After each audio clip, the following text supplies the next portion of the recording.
ওই মেয়েটাও খোঁজ নেয় না, অসুখে বেশিকে করলে জামাই যে আছে জামাইও দেখে না, নাতি নাতনিও দেখে না। কত আর এরকম ওরে পুঁজি নাই, ওই মোট কথা ইয়ার কাছে 500-200 টাকা হাওলাত করে নিয়ে সিগারেট নেয়, নিয়ে ওইটাই আবার পরিশোধ করে কিনে বেচে পানটান উড়ে মালটান উড়ে বেচা আবার উড়ে দিয়ে ওইটা দিয়ে চা ইনকাম হয়। ইনকাম হয়, এইটা দিয়ে যদি আর যদি একটা ফ্ল্যাশের ব্যবস্থা করে দিই হ্যাঁ, হ্যাঁ, চা বেচার জন্য না ভালো হইবো না?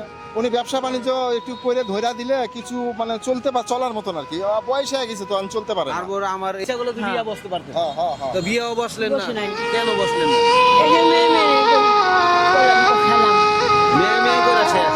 আর মেয়ে মেয়ে বলে একটা আছে বাড়ি করে দিয়েছেন আপনি নিজে, তো এই বাড়িতে আপনি থাকতে পারেন না কেন? না না কেমন থাকি রাখেন আপনারা না। কোনো কথা হইলো ভাই? এই যে ওষুধ নিয়ে গেছিলাম 3 দিন আগে আমার বাড়ি দিয়েছে এই 1500 টাকা দিলাম কেন? রাস্তার জায়গা। আপনি আপনি কিন্তু আমি সাহায্য করি, দানও করি, দান করছি।